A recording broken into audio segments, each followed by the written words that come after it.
C'est une nouvelle approche de la lutte syndicale dans l'éducation que l'Alliance pour la défense de l'école publique et des travailleurs prône pour une meilleure défense des intérêts des travailleurs de l'école publique sénégalaise. Ce congrès ordinaire, deuxième du genre, a permis de mener la réflexion autour du thème syndicalisme et droit à l'éducation pour se pencher sur les difficultés que traverse le système éducatif. Vous savez que l'ADEPT est un syndicat qui, depuis quelque temps, prône effectivement, comme vous le dites, un syndicalisme autrement. Parce que ce que nous savions ici, ce que nous avons toujours vécu, c'est des syndicats qui sont constamment dans la revendication. C'est vrai que la revendication, c'est la base, mais il n'y a pas que la revendication. Aujourd'hui, je crois que le syndicalisme doit évoluer. Il doit aller dans le sens de prendre en charge l'ensemble des préoccupations des enseignants. Pas seulement le côté pédagogique, le côté professionnel, mais également le côté social.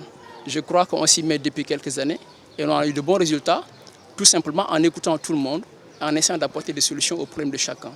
Relative à la plateforme revendicative, l'organisation syndicale juge insuffisants les efforts consentis par le gouvernement et évoque un manque de considération à l'égard des syndicats les moins représentatifs. Depuis quelques années, depuis 2 ans précisément, on s'est senti snobé.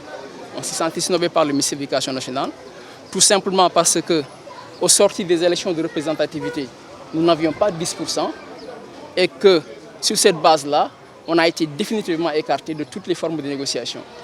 On n'a même pas droit à l'information, je dirais. On a d'énormes difficultés pour accéder à ces services du ministère et prendre en charge correctement les préoccupations des collègues qui nous ont fait confiance. Et je crois qu'il faudra que les autorités se résistent parce que ça ne peut pas continuer. Et c'est un facteur d'instabilité. Nous sommes des syndicats légalement constitués. Nous sommes porteurs de revendications de nos camarades qui nous ont fait confiance et qui continuent de nous faire confiance. Voilà pourquoi nous n'avons d'autre choix que de nous organiser et de faire face. Venue marquer sa présence, la représentante du ministère de l'Éducation nationale a pour sa part pris le contre-pied. Je pense que l'élément le plus essentiel pour nous, c'est la formation des enseignants et la prise en charge de leur plan de carrière. À ce niveau, aujourd'hui, dans aucune des revendications, vous n'entendrez parler de formation des enseignants. Parce que l'ensemble des enseignants concernés par cette question ont été formés. Et je dois rappeler que même ceux qui étaient titulaires de diplômes spéciaux, donc qui n'avaient pas le profil pour aller à l'école normale supérieure, ont été formés, donc actuel FASTEF bien sûr, ont été formés. Et le gouvernement a pris sur lui de mettre en place un dispositif de formation continue. Je rappelle pour l'élémentaire, tout simplement, l'IFADEM qui est là. Et aujourd'hui, dans le cadre des mises en position de stage et des passerelles professionnelles aussi, des dispositions sont prises pour que les enseignants puissent avancer dans leur carrière. L'ADEPT déplore par ailleurs la dispersion notée dans l'organisation de la lutte syndicale qui constitue une contrainte majeure pour l'obtention de résultats probants. Ce n'est pas acceptable, ce n'est pas sérieux d'avoir plus de 40 syndicats dans le secteur de l'éducation nationale. Et je crois que nous en sommes parfaitement conscients. C'est pourquoi depuis quelque temps, nous sommes en train de mettre en place un cadre unitaire qui va regrouper tous les syndicats d'enseignants n'ayant pas obtenu 10%.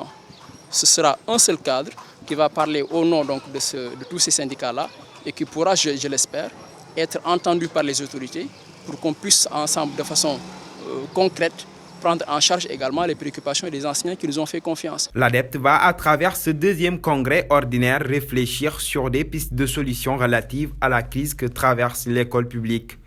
Les conclusions qui sortiront des travaux seront partagées avec les différents partenaires syndicaux et avec l'État à travers le ministère de l'Éducation nationale.